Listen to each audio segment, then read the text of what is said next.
Vamos a tener ahora un panel, ya las personas han sido presentadas y vamos a tener 1 hora y 10 minutos para intercambiar algunas ideas en esta primera mesa.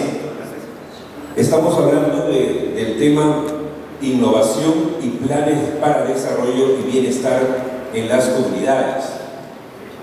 No es un secreto, amigos, no es un secreto para absolutamente nadie que más del 60% de los conflictos sociales que sufre el Perú o que vive el Perú, latentes y activos, tienen que ver con el sector minero. No es un secreto que también más de la mitad de estos tienen que ver con asuntos ambientales y luego con asuntos netamente sociales. Uno puede analizar desde todos los ángulos, y siempre lo decimos, como mirar el vaso vacío, medio lleno o medio vacío. Todo puede ser visto así. En este caso, los 3 expositores aquí presentes, panelistas, van a compartir con nosotros algunas de sus ideas, su visión sobre ese vaso. Si está medio vacío, medio lleno y por qué.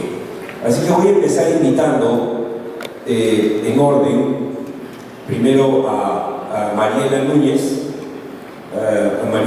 Hernández, gerente de Sostenibilidad Social del Corredor Vial Sur de Minera Las Bambas, para que en 10 minutos comparta con todos los asistentes del RESMINE 2023 una visión.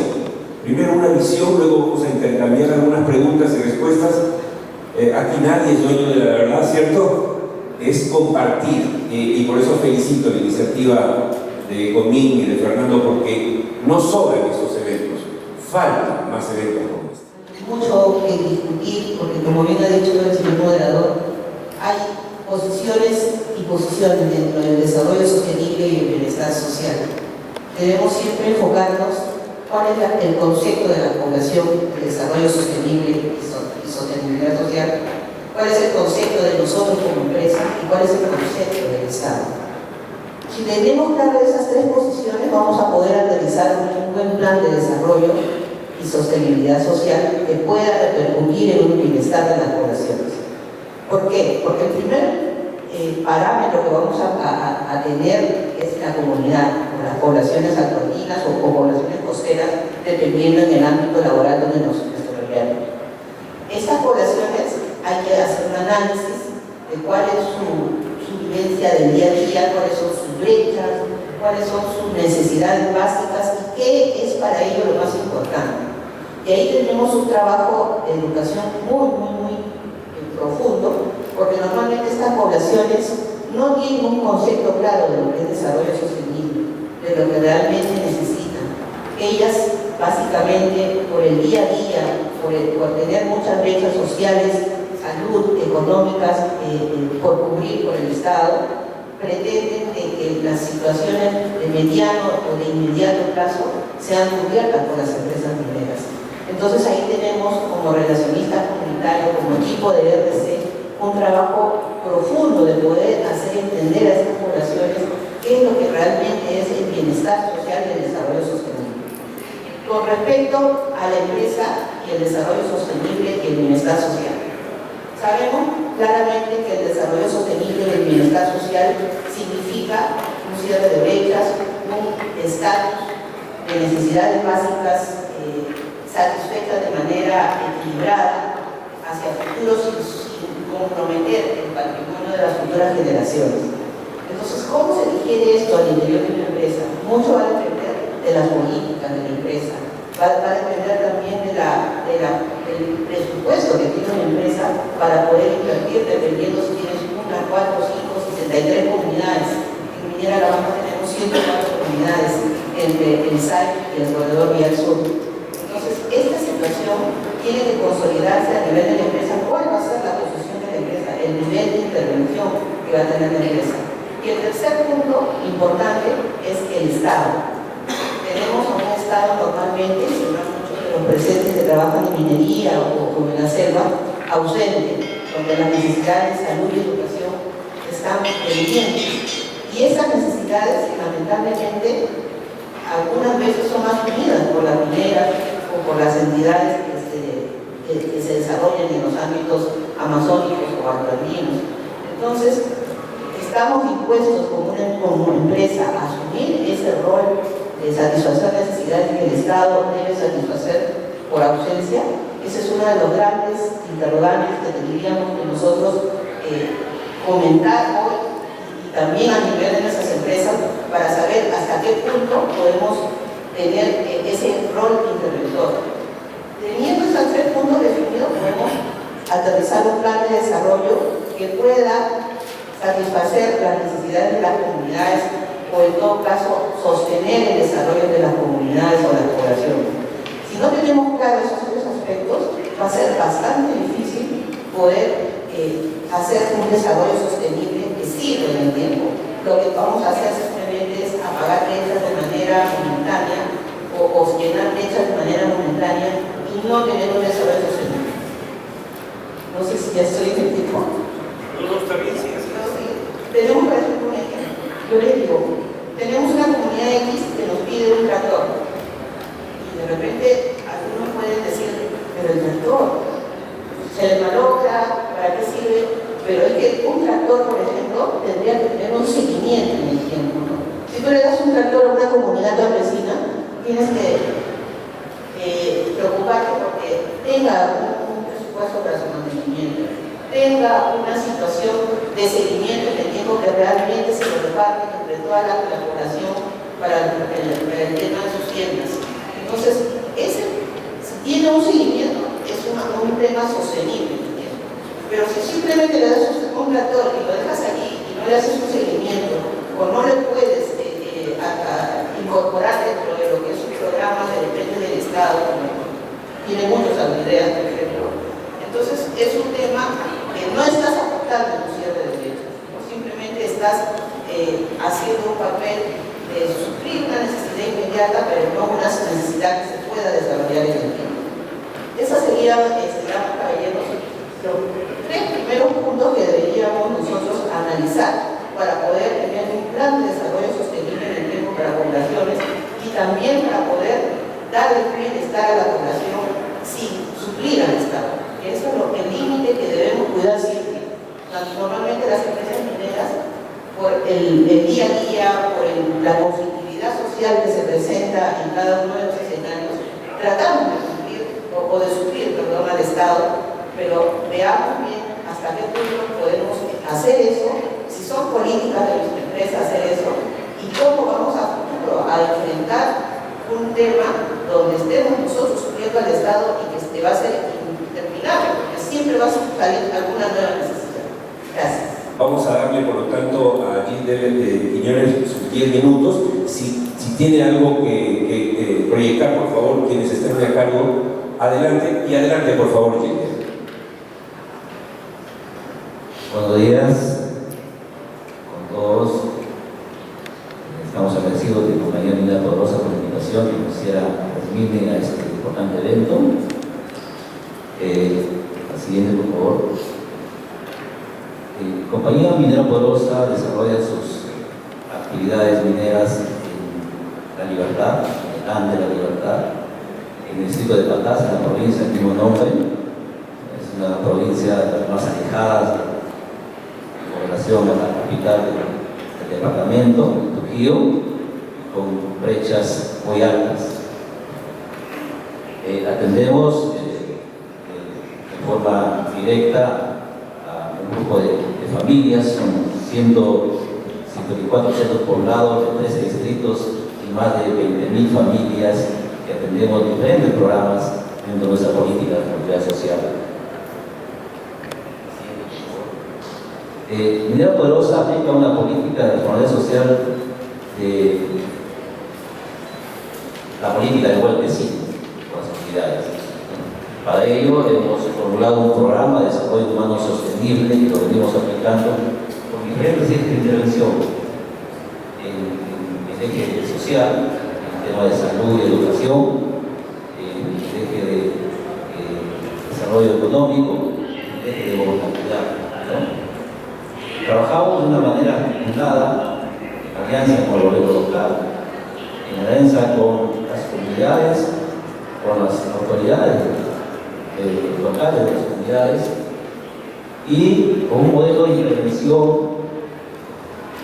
con un modelo de organización en el territorio con los comités de desarrollo comunal y con las juntas administradoras de los servicios de saneamiento, que son aliados muy importantes y promotores de su propio desarrollo y su organización. Nuestras estrategias están ahí, fortalecimiento de la salud y la educación, nuestra intervención, impulsamos el desarrollo humano y el entendimiento también, promovemos el uso adecuado de los recursos naturales, es decir, el agua, el suelo, el aire, contribuimos a la gobernabilidad del territorio también, contribuimos a la infraestructura básica, mejorando los servicios básicos del territorio y una actividad muy importante que hacemos de apoyo social y apoyo comunitario. Hemos entrado hace 3 años en una nueva enfoque para que nuestras intervenciones sean más eficaces, más efectivas, en menor tiempo, utilizando nuestros recursos y de una manera co-creada hemos implementado nuestro Centro de Innovación Social y Rural, ¿no? Y este Centro de Innovación Social está enfocado individualmente relacionado a los objetivos de desarrollo sostenible al 2030, está enfocado en 7 misiones, 7 misiones que tienen su propia temática, que tienen sus propios objetivos, su propia métrica. Ahí están las misiones de 7 ejes estratégicos: salud y bienestar físico y mental, innovación educativa, desarrollo económico, nutrición y seguridad alimentaria, cuidado del medio ambiente, comunidades, cultura y sostenibilidad e interculturalidad. Seguimos, por favor. Ahí están las 7 misiones, todas tienen un horizonte al 2030 y estas estamos trabajando en forma articulada, en forma co-creada con el territorio, hechas en el territorio del distrito de Patás para el distrito de Patás, ¿no? Están las 7 misiones con su propia métrica y que la estamos haciendo en forma conjunta, en forma articulada con todos los actores del territorio. Asimismo, hemos participado de un concurso de ProInnovate y hemos sido uno de los ganadores de este proyecto de innovación abierta que lo estamos ya desarrollando, una innovación participativa con participación de la Universidad Nacional de Trujillo, con la participación de CREAS, que CREAS es el Comité Estratégico Empresa-Estado que estamos promoviendo en el territorio de la región La Libertad, con participación de todos los actores de la región La Libertad.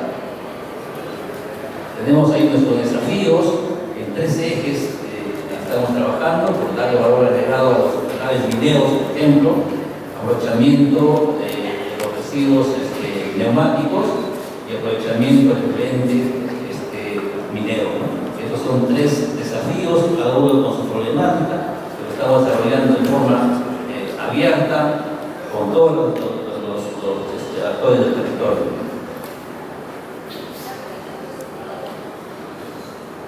Asimismo, el año pasado hemos promovido con el gobierno local un plan de desarrollo local concertado con enfoque que está enfocado en 7 misiones. 7 misiones que tienen su propia temática, que tienen sus propios objetivos, su propia métrica. Ahí están las misiones de 7 ejes estratégicos: salud y bienestar físico y mental, innovación educativa, desarrollo económico, nutrición y seguridad alimentaria, cuidado del medio ambiente, comunidades, cultura y sostenibilidad e interculturalidad. Seguimos, por favor. Ahí están las 7 misiones, todas tienen un horizonte al 2030. Las misiones que hablaba inicialmente, con las 7 misiones, y que lo estamos promoviendo como una herramienta de gestión del gobierno local. Con ellos hemos trabajado y hemos contribuido a que este plan sea aprobado y que esté actualmente ya en operación, en funcionamiento, ¿no? Es la metodología aplicada, es una metodología con enfoque a misiones. Tenemos varios ejes, la siguiente, por favor, de intervención en este plan, ¿no? De manera coparticipativa con todos, directamente relacionadas con el objetivo de desarrollo sostenible, con enfoque a misiones, que decía, los grandes objetivos que nos hemos planteado al territorio, y toda la metodología que hemos seguido de una manera participativa. Tenemos ahí grandes aportes innovadores al programa, digamos, a este plan de incorporación con enfoque en la metodología misiones que decía, ¿no? Una programación estratégica, el rediseño de actores en base al mapeo de actores realizados en el territorio, ¿no? Es la imagen al futuro, por ejemplo, del futuro deseado de este plan de desarrollo local concertado. Tenemos ahí la siguiente. Tenemos todo lo que pueden ver ustedes, lo que hemos contribuido en lo que está plasmado en este importante plan, ¿no? El siguiente. Los comités de desarrollo comunal, este modelo de organización participativa en el territorio, tiene un avance muy importante. Ellos son gestores de su propio desarrollo. Cada centro poblado en el territorio del distrito de Patás tiene un comité, un poder que integra las autoridades locales. Y ellos tienen un plan de desarrollo comunal articulado al plan de desarrollo del territorio del distrito de Patás, ¿no? Con ellos trabajamos de una manera participativa y articulada, y son ellos ya gestores de su propio desarrollo. Promovemos concursos de desarrollo comunal y ellos son los que ejecutan. Para ello inyectamos un presupuesto de manera participativa, también colaborativa con el gobierno local, y hemos ejecutado 30 proyectos con ellos. Son los que ejecutan su proyecto.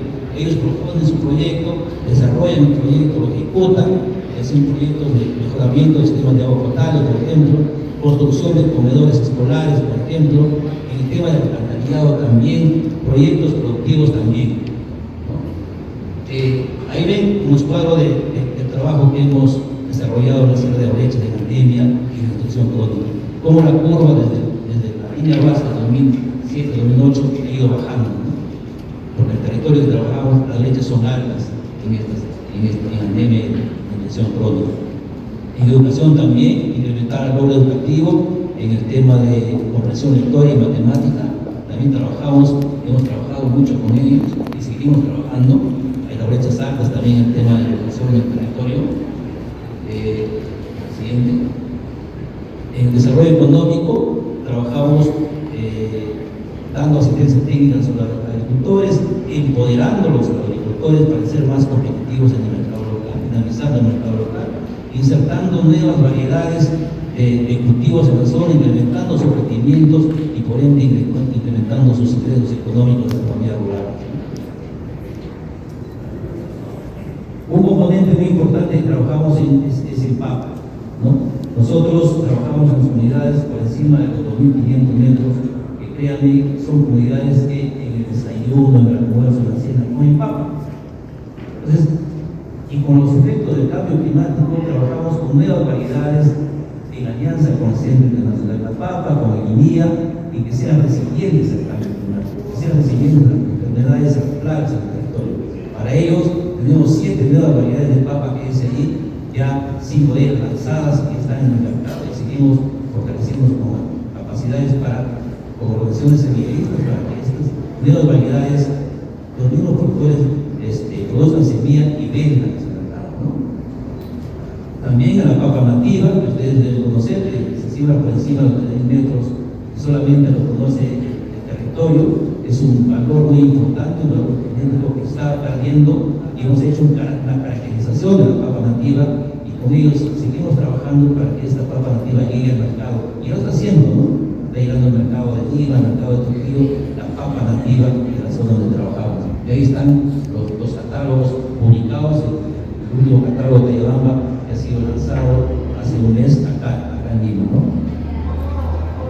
Asimismo, promovemos el uso adecuado de los recursos naturales, en el tema de deforestación, por ejemplo, con el manejo adecuado del agua y del suelo, ¿no? Ahí estamos forestando los territorios que tienen potencial de deforestación continua en los territorios donde trabajamos, ¿no? Asimismo, promovemos el ecosistema de emprendimiento social y ambiental a través del Hub Norte, ¿no?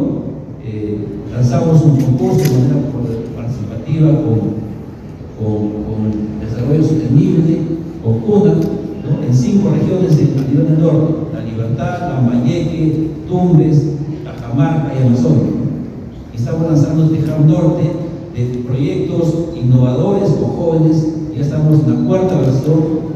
Este mes va a ser la evaluación de la premiación de este nuevo concurso con jóvenes emprendedores y proyectos innovadores, ¿no? Impulsando el ecosistema de emprendimiento social y ambiental en el territorio. Asimismo, un componente muy importante que trabajamos también en alianza con el gobierno local, con el gobierno regional, con las universidades también, es el mecanismo de obras por impuestos. 6 obras que hemos ejecutado y tenemos otro paquete igual también en gestión y que lo hacemos de forma muy activa. Ahí están las obras operativas y funcionando, ¿no? Y un aspecto muy importante es el IDH, el Índice de Desarrollo Humano, ¿no? Lo medimos a través del IDH. Y como desde la medición base de 2007, el IDH de 0.21 se ha incrementado a 0.51. Se ha duplicado el IDH. Y eso estamos orgullosos de que esto contribuye también a mejorar la calidad de vida de la población, ¿no? Esta es una medición puntual de 2021 que se ha hecho con los CISO PNUD, ¿no? Y para terminar, hemos hecho un estudio recientemente a través del PNUD para ver cómo están nuestros indicadores sociales, económicos también, para poder direccionar nuestras acciones en los próximos años en función a esta línea basal, y que estamos muy convencidos que el desarrollo humano tiene una articulación muy importante con el desarrollo territorial. Con eso quiero terminar. Gracias. Un fuerte aplauso para Iker Quiñones. Este camino ha ido poco a poco fortaleciendo a la gestión empresarial en el campo, ¿no? Pero en ese punto también creo que se han ido volviendo más difíciles los límites de cada uno de ellos, ¿no? ¿Qué es realmente responsabilidad social y qué no es? ¿Qué es sostenibilidad y qué no es?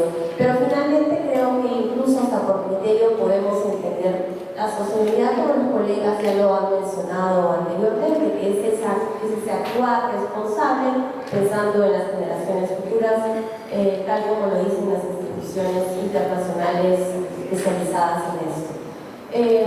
Aparte también me gustaría reflexionar un poquito en la importancia que tiene el concepto dentro del sector empresarial y en algunos puntos que es importante recalcar que tienen que cumplirse para que realmente se pueda dar de una manera genuina ese actuar sostenible, ¿no? En principio, y como todos deben saberlo, es crucial que esta idea sea comprada desde la alta dirección. También es importante que se involucre de manera transversal a toda la organización y todas las áreas. Cada una tiene una forma de aportar diferente desde su perspectiva. Por otro lado, también creo que es importante que podamos tomar decisiones duras o del core del negocio pensando en esa variable también. Cómo esto se transmite hacia las comunidades, como lo han mencionado también los panelistas.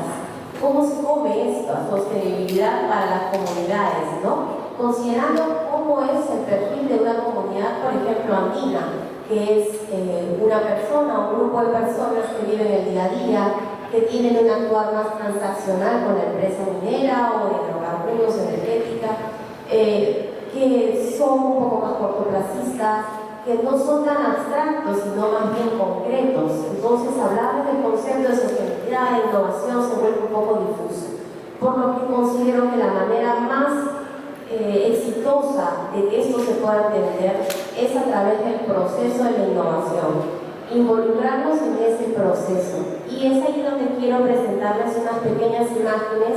Es un video, por lo que les pido aquí a los compañeros que puedan ir poniéndole pausa a cada imagen para que pueda entenderse mejor. Entonces, primero es importante entender qué es innovación, porque cuando empezamos a hablar de conceptos, lo que sucede es esto, que cada uno interpreta a su manera, en este caso, la innovación. Y la innovación no es el punto final, no es ese punto rojo al final del camino donde ya obtuvimos la respuesta o esa gran llamada eureka, sino que es todo el proceso que caminamos. Y ese proceso altas y bajas. Y durante ese proceso vamos construyendo, nos vamos enriqueciendo y vamos generando finalmente el camino hacia el punto final. Entonces, aquí es donde una empresa tiene que preguntarse, ¿no? ¿Qué necesidad social del mercado puedo abordar con mi negocio? Y si lo abordo, ¿de qué manera lo hago para que este genere valor económico para la empresa, pero también valor social? Entonces, aquí me gustaría rescatar un poco este gráfico. Primero, tener en cuenta que tenemos 4 cuadrantes para una empresa. Tenemos que ver cómo generamos el valor económico agregado en el eje horizontal para la empresa y cómo generamos un valor social agregado de cara a con quienes nos relacionamos, en este caso para este panel las comunidades. Y vemos que el cuadrante superior de la derecha es el de crear nuevo valor. Si repasamos los otros cuadrantes, vemos que entramos al momento de generar demasiado valor social en la calidad, que lo conocemos en el mundo empresarial como la filantropía, o inclusive como la responsabilidad social, porque esta sigue siendo voluntaria desde la empresa. Para abajo, en el cuadrante inferior de izquierdo, tenemos el cumplimiento, cuando el poco valor social no se ha generado. Y en el caso del cuadrante inferior derecho, cuando el valor económico es alto, tenemos muy poco valor social, lo que tenemos es eficiencia en costos, tenemos más riesgos porque se genera un entorno alrededor de las operaciones más inestables, ¿no? Entonces, tenemos que apuntar hacia ese cuadrante de crear nuevo valor y tratar de ver las cuestiones sociales como una oportunidad de negocio. Ahora, la innovación no es solamente innovar, sino que hay una obligación que está detrás, subyacente al proceso, y es el escalamiento, porque tú puedes abordar todo el proceso, ser innovador, pero si ese proceso y esa idea no es escalable, no va a generar impacto, no va a generar realmente ese valor social agregado que estamos buscando. Por eso el escalamiento es muy importante y debería de ser una de las variables principales a la hora de evaluar una idea innovadora dentro del perfil social. Entonces, nace un nuevo concepto. ¿Qué cosa es la innovación social corporativa? Es esta estrategia que combina un conjunto de activos en donde la empresa colabora con otros sectores de la empresa en sí misma y empresas externas o otros públicos también en general, para co-crear soluciones. Y aquí esta co-creación empieza a tomar un peso muy relevante. Y ya tenemos instituciones que se han creado justamente que invitan a las empresas a la co-creación. ¿Con qué finalidad? De abordar estos problemas económicos, ambientales, sociales, pero que son complejos, pero que son solucionables también a la par, y que repercuten en la sostenibilidad tanto de la empresa, que es la interesada, como de lo público con el que se relaciona. Y aquí tenemos una síntesis, una hoja de ruta, y he querido yo ser lo más pragmática posible para poder dejarles una herramienta breve que les permita innovar a todos ustedes desde el perfil social o ambiental en el que se encuentren. Y este es un proceso de 7 pasos, en el que es donde yo sugiero involucrar a la comunidad desde comienzo a fin, para que pueda vivir realmente lo que es la innovación. Entonces, todo empieza con el deseo, con realmente desear hacer un cambio, generar un cambio, mejorar algo, transformar algo. El segundo paso comienza con lo que tengas disponible. ¿Qué quiere decir? No empieces diciendo, ok, para poder hacer esta innovación, este proceso de innovación necesito A, B y cosas. No, comencemos con los recursos con los que contemos. Con eso se inicia el proceso. El tercer paso es el de pagar solo lo que estés dispuesto a perder. Para que un proceso innovador sea exitoso y sostenible, es importante no involucrar recursos que sean delicados o que puedan tener otros fines. Siempre da hacia ese proceso lo que estés dispuesto a perder. ¿Qué quiere decir? Es cuando tú dices, ok, por hacer esto estaría dispuesta a pagar tanto, solo por ver lo que pasa. Ese es el monto máximo que deberías de abordar o colocar en el proceso de innovación. En el momento en que empieza a costarte más de ese límite, tienes que parar. El cuarto paso es la de involucrar a otros en este proceso de innovación. Yo personalmente lo sugiero colocar desde el comienzo, como les menciono, para efectos de este papel, pero es un paso más en una hoja de ruta como este. El quinto paso es la de realizar acciones pequeñas. Es, como ustedes vieron en la lámina anterior, es una subida y bajada, es ir comenzando de pasos pequeños, es ir construyendo un paso encima del otro, porque cuando nos planteamos metas muy altas, las pérdidas también suelen ser altas, y el enriquecimiento de la información no es tan complejo, tan amplio como si tuviéramos más bien fracciones de pasos en el camino. En la sexta es la de construir, no logro leer, ¿me puedes ayudar? Construye sobre lo que aprendes. La sexta. Construye sobre lo que aprendes, correcto. Y es este camino de ir sistematizando la información, es ir dándole una forma, generar patrones, identificar cosas que se cruzan con otras para ir construyendo sobre el camino. ¿Por qué? Porque la innovación es una visión al futuro. ¿Qué quiere decir eso? Que tienes dos formas para hacerlo. O lo haces a través de la predicción o lo haces a través de la creación. Si es a través de la predicción, ¿qué quiere decir? Que vas a tener que agarrar información del pasado para poder proyectar o extrapolar el futuro. Y si no es esa la manera, la forma es la creación, en donde se suele utilizar este proceso donde hay entornos de incertidumbre extrema. No tienes información y lo único que te queda es crear. Pero en este momento, en este proceso, la información es nuestro mejor amigo. Finalmente, el último paso era la de reflexionar y ser honesto contigo mismo, es saber en dónde parar. Normalmente, como les decía, la aguja que determina esto son los recursos dispuestos a apostar por el proceso. ¿En dónde parar? Cuando el proceso empieza a costarte dinero o recursos que ya no estás dispuesto a perder. Finalmente, traigo un caso práctico, rapidito. Esta es una institución con la que me ha dado el gusto de asesorar hace poco, y bueno, quisiera presentarse como un caso de innovación muy particular, porque tienen un modelo de negocio que yo no he visto antes, en varios años ya de experiencia, y es esta ONG Hábitat para la Humanidad, pero que aquí en Perú están con un centro que se llama el Centro Termilítica de Innovación en Vivienda. Y para poder conocerla vamos a utilizar el Círculo de Oro de Simon Sinek, que seguramente para todos ustedes es ya conocido. Y vamos a conocer entonces este centro a través de sus tres preguntas. Primero, quiero empezar por el medio, ¿no? Y el medio es la pregunta fundamental, que justifica finalmente las otras dos preguntas, y que creo que es la manera que mejor la vamos a entender.